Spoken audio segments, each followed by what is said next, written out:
You know, Adam, I was thinking we should do another Star Wars episode. Seriously, I mean, it's a fictional universe. I'm just not sure how much material there is to test. I find your lack of faith upsetting. I mean, disturbing. Okay, well, are you going to be in here all day? Because we can get started doing some other stuff. Nah, you go ahead. I like it in here. It's private.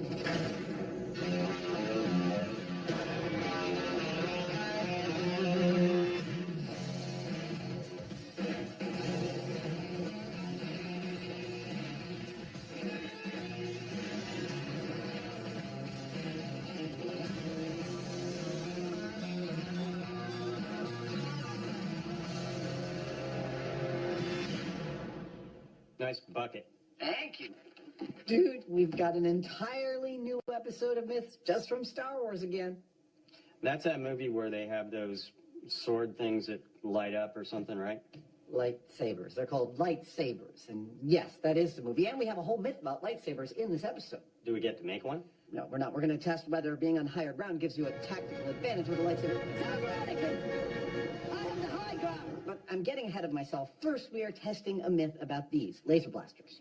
And those are... Well, these are the weapons of the stormtroopers in the films. Stop that ship! Blast them! And no matter how often they shoot at the good guys always seem to be able to dodge out of the way of them. So it sounds to me like I'm going to have to use the Force. Well, yes, but please, this time only for good. If I must. It's a well-known Star Wars trope.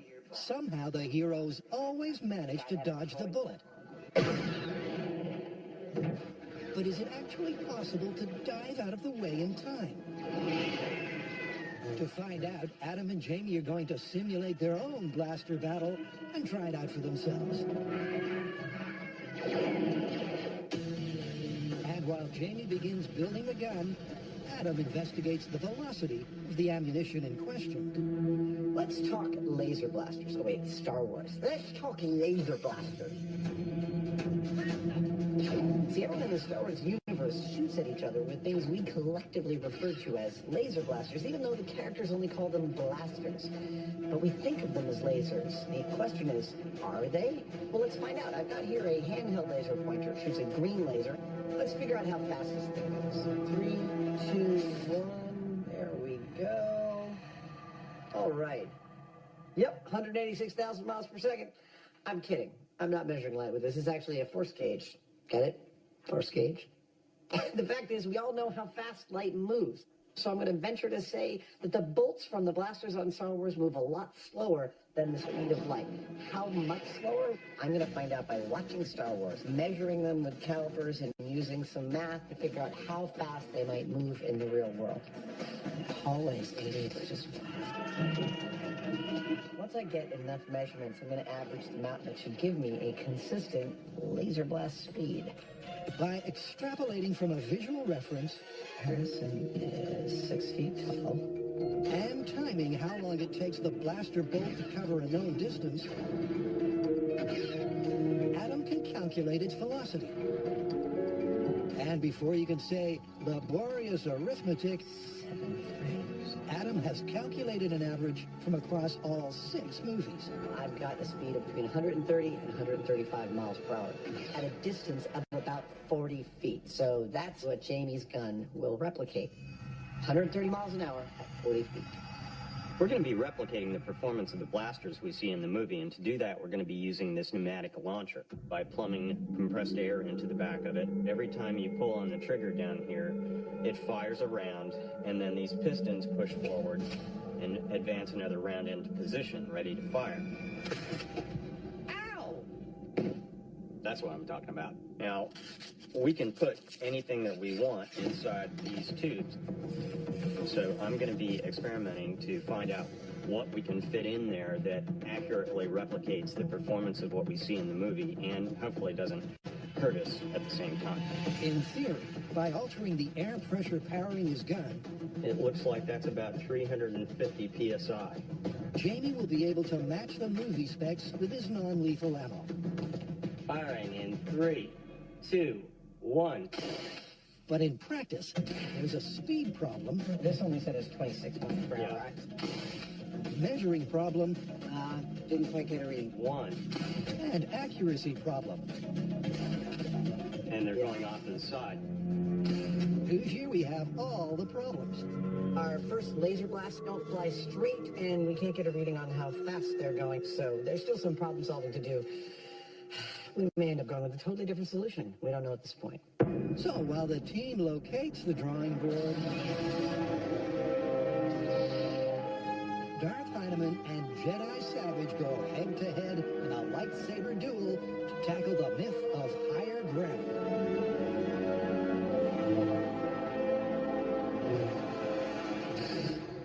So tell me about this higher ground thing. Well, it takes place at the end of the third Star Wars movie. Obi-Wan and Anakin are having an epic battle with lightsabers. And at the battle's climax, Obi-Wan is standing on a hill slightly above Anakin, and he says to him, "Sorry, Anakin, I have the high ground." Well, from a military perspective, it makes sense, but as far as one-on-one, I'm not so sure. What happens in the movie? Right after he says that, Obi-Wan proceeds to chop off a bunch of Anakin's limbs. So the myth is that if you have higher ground, it's guaranteed you'll win. Exactly. Ready to do some sword fighting? Sure. Anakin versus Obi-Wan, a pivotal moment in the Star Wars canon. An epic battle that results in the birth of Darth Vader. But is topography really the deciding factor? Now, Jamie and I are going to be battling with swords, but it begs the question, how do you determine who wins? Well, we think with lightsabers, it's pretty straightforward. First touch wins, really, because anything you touch with a lightsaber, you pretty much take it home as a keepsake. And I believe I have an idea for determining definitively who wins each of our sword battles. To test the dueling advantage of higher ground, Fascinating. Adam's connecting the dots on a complicated conductive plan. Mindbender. Once revealed, it will clearly show who wins each battle. Ding. Thanks to bright lights lit up by a lightsaber. Really yellow it is. And clever clothing that can carry a current. This, believe it or not, is actually metal. It moves like fabric. It is an incredibly fine copper mesh. It's super conductive, and that's why I'm using it. I'm going to make some clothing out of this stuff. Nice! One-size-fits-all conductive pants. With the copper conductive clothing complete, Oh, yeah. it's time for the Lightsabers. What about him? Well, there's probably some people wondering about now whether we're going to spend part of this episode making our own real lightsabers. Well, I've got news for them. We're not. Now, For a whole host of reasons. yes, not least of which, photons. Light is made up of photons, but photons move in a single direction. You can't program one to stop 3 feet from its source. And even if you gather a bunch in a small place like we do with lasers, the beams of a lightsaber would likely pass right through each other. Well, and then there's the power required, because while there are lasers that cut through stone and metal, they require a massive power input. You'd have to have something like a small nuclear reactor attached to it. meaning to test this age-old military adage, I'm making a lightsaber. Adam's faking them. So a lightsaber is massless, right? The blade has no mass, it's just light. Yeah, look at that. Oh, muy auténtico. So we need our blade to be incredibly light, which is good because we want to be able to smack on each other without hurting each other. And the blade in this case will be played by a beautiful, super light, crazy light carbon fiber tube. Oh, that's cool. It feels like there's almost nothing there. The final stage is a layer of foam pipe insulation, over which goes a sheath of conductive copper mesh. This is reminding me of something. Found the padding on the saber. Oh, good, good, good. That's exactly what I wanted. Adam's finally ready to reveal his plan. There's your Jedi weapon. What I've got here is some conductive suits with conductive swords, so that as Jamie and I sword fight, not bad. Give me a whack. Okay, not on the face. We can determine precisely who gets hit first, and that is when my sword touches Jamie, his belt lights up. Hey, look at that! It totally worked. When he touches me, my belt lights up. Hey, there we go. And we should be able to view exactly who wins. Time for Jamie and I to sword fight.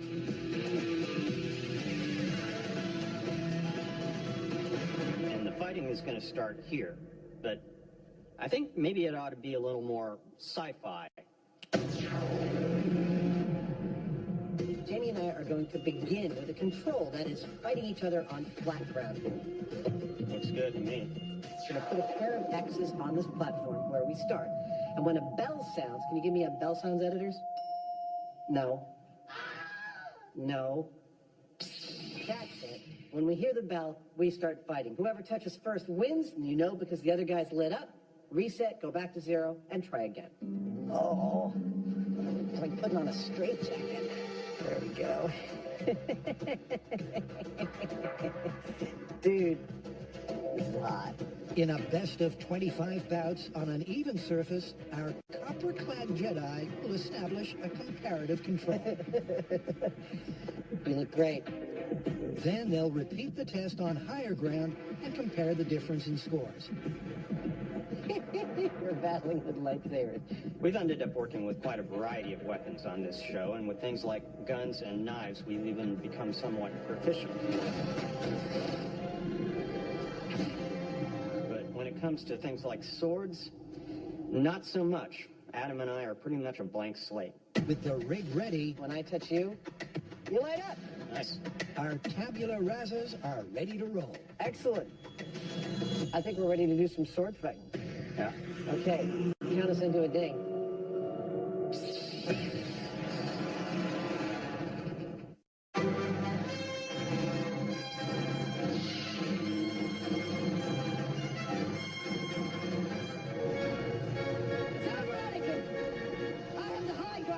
To test the combat cliche that height equals might, Ding.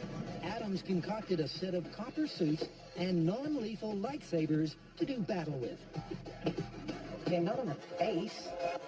And first up, a flat ground best of 25 control.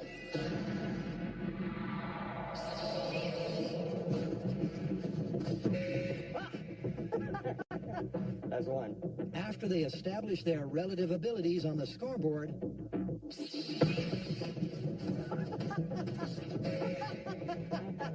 I think you got me on that one.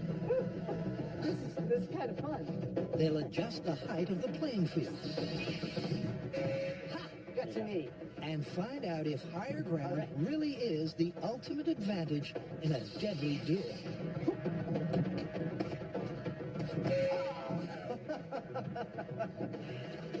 This is genuinely entertaining. Adam, did I ever tell you I was on the fencing club in college? 34 years ago, and it was only because there was a hot chick that I was dating and she wanted to do it, so I was doing it with her. That's a reason I learned a lot of things in my life. It's true. On guard. All right. Yep, with no prospective mates to impress. Technique, strategy, and composure are conspicuous by their absence. Right in the heart. Our neophyte fighters are simply frantically flailing their way through each bout. Actually trying to come up with a strategy for blocking a hit and then going in and making a hit is incredibly difficult.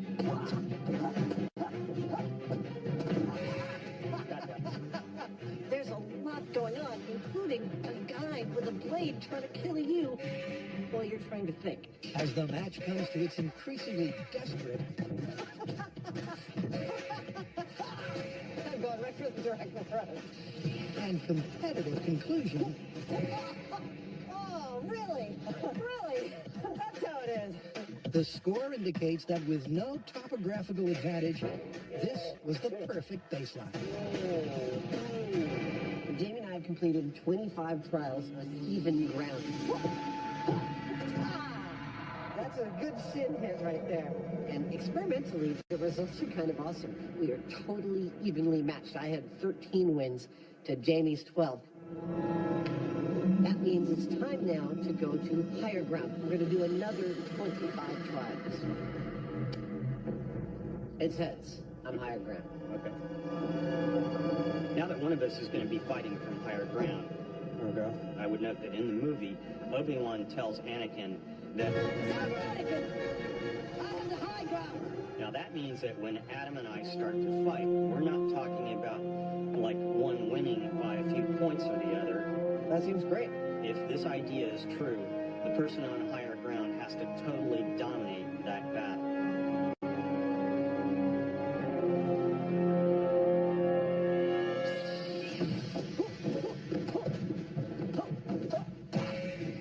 I gotcha. This is very interesting. When we were on level ground, Jamie and I were very toe-to-toe in terms of attack and defense.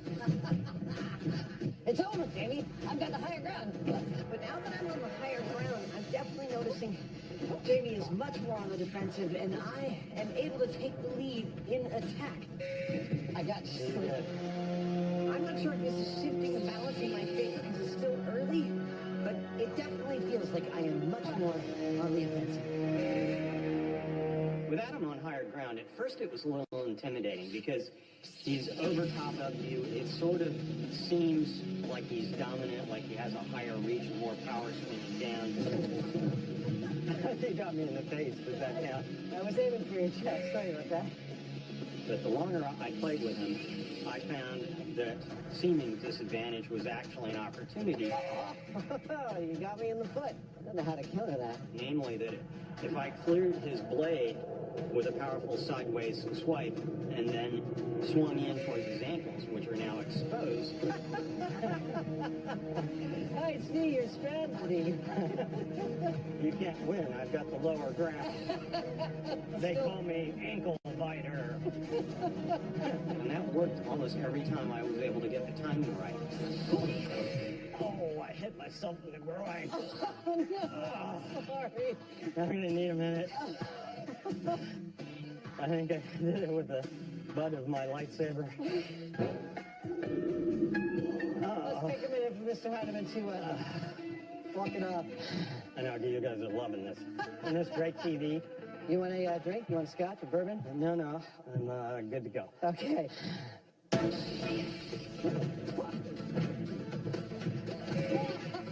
I really thought being above Jamie would just give me this towering flank, and I was just going to win every one. But he has access to my ankles, which he used incredibly effectively. Once I get close, my legs are just done for. From my perspective, I don't think I can call the high ground an ultimate advantage at this point. Yep, despite finishing with a scoreboard advantage, Adam feels the numbers don't tell the whole story. There's two things wrong with the data we've thus far gathered. One is we're looking for a definitive advantage, not a soft advantage. Two, and most importantly, we're not sword fighters. We don't know the first thing about fighting with swords like this. We need the assistance and perhaps even some training from an expert. Yeah, that's what we need, an expert. And while the guys wait on a Jedi delivery, it's back to the workshop, where the Heineman has dumped his foam fairy. And they're going off to the side. To test the myth that the Star Wars laser blaster dodge is feasible physics or a filmic fiction, Jamie has to match the movie's velocity with more accurate aerodynamic ammo. Straight ping pong ball, not very accurate. It's going about 60 miles an hour, which isn't good. But we have ping pong balls made out of foam, and when I put a skewer on them, 150 miles an hour and dead straight. That's cool. One. Bullseye. After converting his arrow-inspired prototype into a more polished version Let's see what that does. and adjusting the air pressure powering the gun, Okay, 80 psi in 3, 2, 1. Jamie nails the blaster benchmark he's after. We've done a number of runs now, and we're getting very consistent speeds of 130 miles an hour out of our gun. So we're right where we need to be.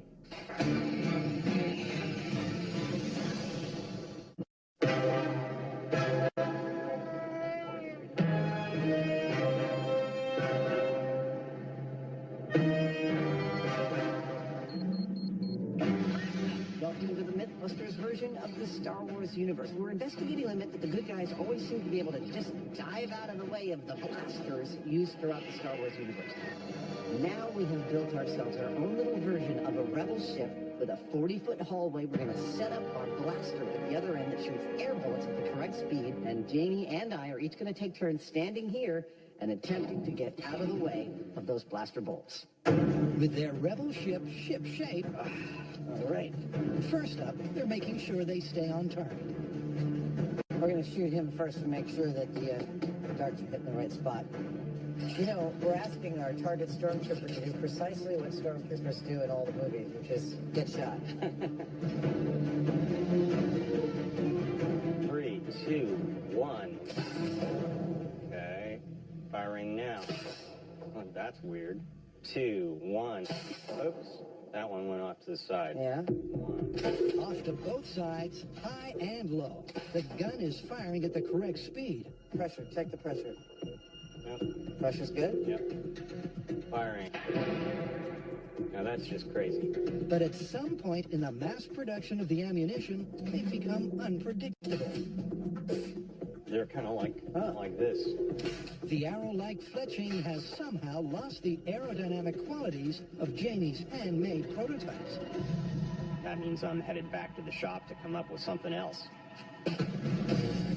Back at base, Jamie decides to start over. And this time, he's borrowing a design element from bullet ballistics. 3, 2, 1. I think that's going to work. And it's diabolically simple. A couple of ice cream spoons that are put in crisscross that I've cut into the balls. And because I've scissored them, this is going to be like rifling. It's going to spin it and hopefully make it more true. And with that, Jamie whips up a bucket load.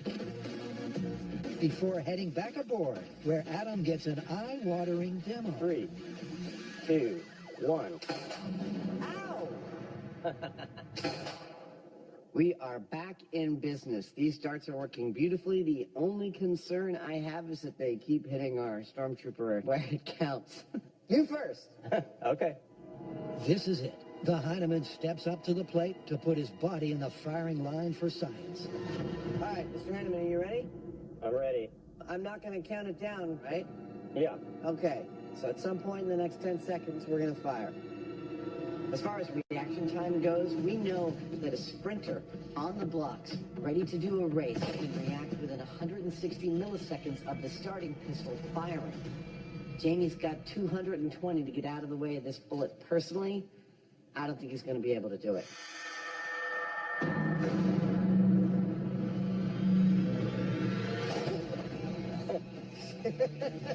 A hit. A palpable hit. Jamie barely moved, but it's the best of three, and maybe now he's got his eye in. Mr. Heineman, you feeling fast? On set.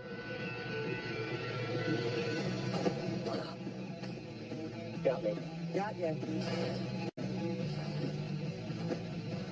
As far as I can tell, I'm just starting to move about the time I get hit. And that means that the flight time of the projectile and my reaction time are pretty close to the same. All right. At some point in the next... right in the center of your solar plexus there. Yeah. That's a three-peat. Moving at the average speed from all 6 movies, the blaster seems unavoidable. Jamie's unable to react and take evasive action in time. All right, sir. Which means it's Adam's turn.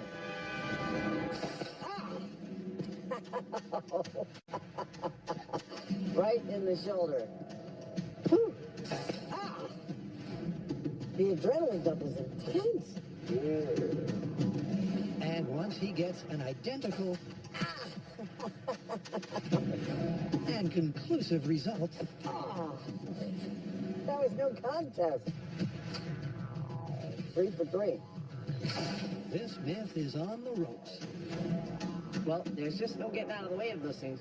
But I'm thinking there might be a wrinkle we want to add to this that makes it more realistic. But before they test a more realistic quick draw, our junior Jedi will test the martial myth of a higher ground advantage by learning from a lightsaber master. The training is what we are going to get today. And not just general sword fighting training. Oh, no. Lightsaber training. See, the stunt coordinator for the Star Wars films, Nick Gillard, has invented a true martial form for dueling with lightsabers. And what we've got here is one of his proteges, Colby Boothman, a world-class level fencer, an expert in Jedi sword style. I can come at you a million different ways. He's going to show us some of the ropes of dueling with lightsabers. Colby begins at the beginning. He covers the basics of balance and stance, So that's like a very strong kendo pose. handling, and footwork. If Adam and Jamie are to genuinely test the combat advantage of higher ground, Hold on, let me analyze that. they need to know a lot more about how to handle their weapons. Just like that. Well, we haven't been training very long, but what is already crystal clear is that up till now, Jamie and I have basically been like a couple of gorillas with baseball bats, just kind of wailing away at each other. I don't know if I make the fleeting sounds. Is that very Jedi? Hopefully, by the time we're done with this... Oh, I almost got him in the head. You did get me in that. Our sword fighting will do a little more justice to the beauty of the lightsaber as an actual weapon. In a testament to the teacher's ability, rather than the students, several hours later, our journeyman Jedi begin to make real progress. This is very cool getting the lightsaber 101 from Colby, and we're learning that it is sort of like a dance. Hey! But if there's a word that typifies dancing, it's cooperation. Oh, sorry. And in fact, a sword fight is sort of the opposite of that. You're looking for the opening. You're trying to close down those openings. So we're just starting to learn how to win the battle against the other. It's a lot to learn in a very short period of time. With the basics down, it's time to translate those techniques to an uneven playing field. There we go.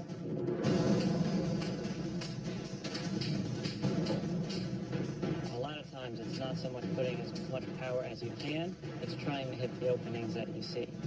Where, after an hour of intense one-on-one sparring, Whoa! from both vantage points, our fledgling fencers are exhausted.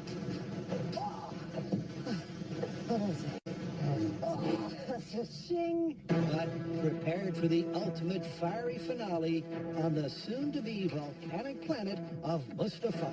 Now, the scene we're going to be creating here is the hellish interior of a volcano with molten magma, smoke, and fire. This may look like a giant tie-dyed t-shirt, but actually this is our volcanic sky. That's looking pretty good.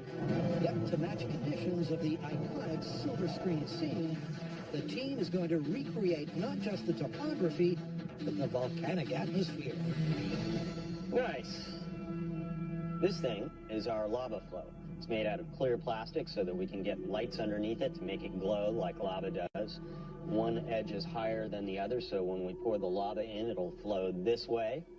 And our lava itself is going to be guar gum. It's a powder like this stuff. And when you add it to water along with a little food colorant, voila, you've got this goopy lava stuff. It's perfect. With the suitably dramatic backdrop ready to rock, Jamie gets to work accurately faking the footing. This ramp is what we're going to be fighting on. I actually took footage of the movie and the fight scene, and I held a protractor on the screen and measured it. That's what this angle right here is. And we've also put an uneven black terrain, which pretty faithfully replicates that scene. And while the finishing touches are applied to their fake inferno, there's an unresolved reaction time test to tackle. Thus far, Jane and I have been completely unsuccessful in dodging the bullets from our blaster. And we've constructed, I think, a pretty nice experiment. We've removed a lot of variables. I'm not going to count it down, right? Yeah. But now I'm thinking we might have removed one too many. What? I know science is all about removing variables to look at the essence of a thing. But what we've got here is almost like a sniper arrangement. But at 40 feet, I can see the stormtrooper holding the blaster. I can see him see me, and he goes... That action of the lifting of the gun, that might make all the difference. So to replicate that scenario, these stands are holding this weapon in a standard carry position, so that when I identify a potential target, all I have to do is raise the gun and fire. Let's do it. All right, Heinemann, I'm feeling good about this one. Hold on just a sec. There we go. Properly covered. All right, sir. I'm ready when you are. Okay.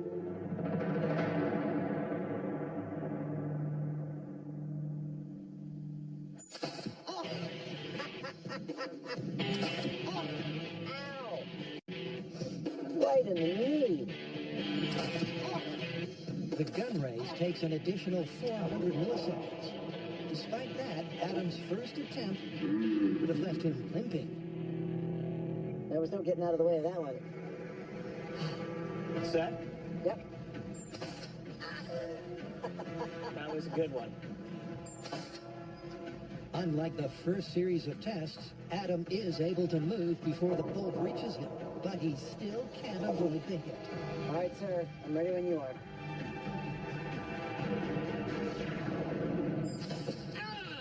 Uh-oh.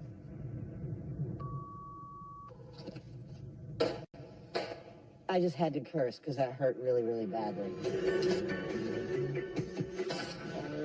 I'm done testing. I failed 3 times. That really hurt. I'm gonna walk it off. Well, never let it be said that Jamie and I don't put our bodies on the line to test the stuff that we're doing. I started out the story thinking that the blaster bolts look darned slow, almost comically slow. But turns out, even when I can see our trooper lifting his rifle into position, it's fast enough to get me every single time. There is no dodging these blaster bolts. Or is there? Now, as it happens, in a prior episode, we clocked our reaction times, and mine was somewhat faster than Adam's. So, before we call this one, I'm going to have a go and see whether we get any different results. You ready, Heinemann? I'm ready. Can the Hoosier do what no normal human can? 1 for 1.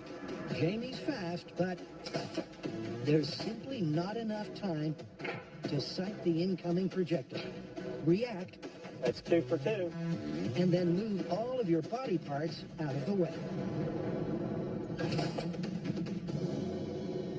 I felt it on my... Well, I think that's pretty definitive. You just can't dodge out of the way of these blaster bolts. And that's why, in any gunfight, I recommend you shoot first. So, what have we learned today about humans' ability to dodge blaster bolts? Not going to happen. I was totally surprised by that. Let's get out of here. Dude, it's a set. Oh, right.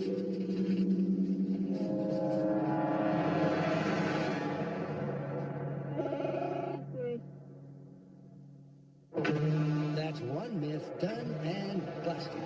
And coming up, Adam and Jamie suit up for the ultimate lightsaber showdown.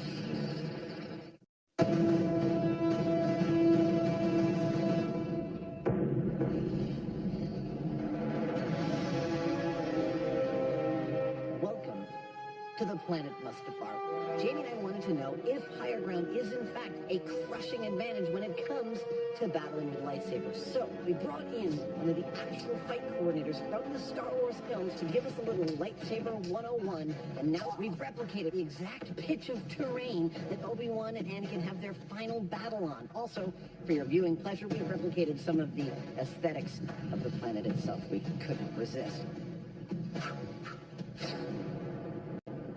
Am I allowed to make my own sound effects? Okay, go ahead and turn the power on. So how's this going to work? Well, we're going to do 25 rounds with Adam on the high ground, and then 25 rounds with me on the high ground. There you go, sir. To protect the lower person's head, we're using this kendo helmet, and it's wired along with the rest of the suit, so we'll be able to see if we actually get a score on that. I'm going to do a systems check on your helmet. Yeah. Hey, reset. The rules are simple. Yep. When you get hit by a sword stroke and your lights light up, that's a point for your opponent. Totally feels more realistic with this terrain, doesn't it? Yeah, it came out quite nice. At the end, we'll tally up the score and see what we got. You ready, Heidemann? You betcha. Are you a Sith or a Jedi? I would be a Sith. That's what I would have said, but I didn't want to insult you. All right, let's go, Sith.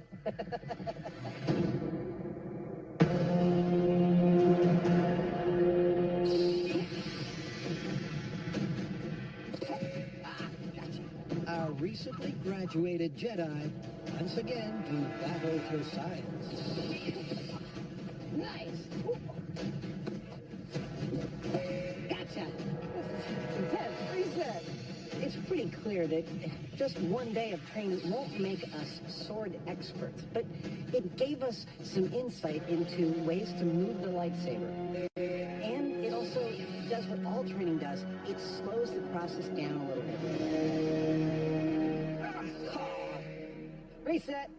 I feel like it's much less of a free-for-all in this test than it was when we started.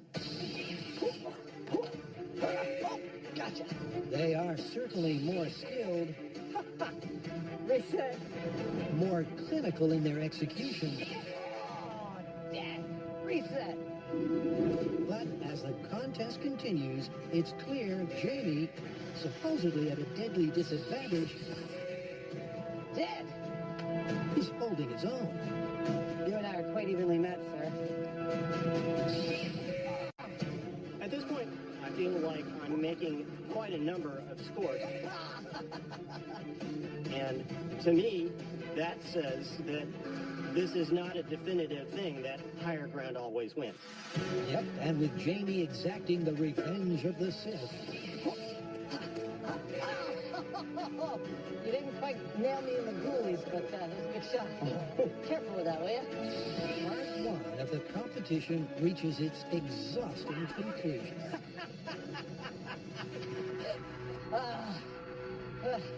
So, that's it for the 25 rounds of Jamie from the lower ground position. Now it's my turn. We're not going to look at the score just yet, because it's not about which one of us does better. It's about whether higher ground does significantly better than lower ground. Yep. All right, Mr. Heinemann, you ready? I'm ready. Okay. But my intuition right now says higher ground is not a crushing advantage. However, when Jamie takes the high ground, he immediately racks up several quick-fire wins. Adam's obviously off balance. Okay. But as Adam adjusts All right, got your foot there. and finds his footing, You got me. it once again appears to be a relatively even contest. Despite the uneven playing field, each position seemingly offers as many scoring possibilities, equal pros and cons. And with all 50 fights done and dusted, the conclusion is clear. Yeah, they both have their different sort of approaches. On the higher ground, you feel a slight bit of superiority because you're high up, but that's quickly dispelled by dying repeatedly. So what do the numbers say? Well, the numbers tell an interesting story, though it's not the story that the movie tells. Out of 50 trials, low ground won 26 times and high ground won 24 times. Well, that's about as close to dead even as you can get without being dead even. Indeed, and that tells me that this myth is dead busted. Let's go back to our home planet. Okay. Where's Jamie's home planet?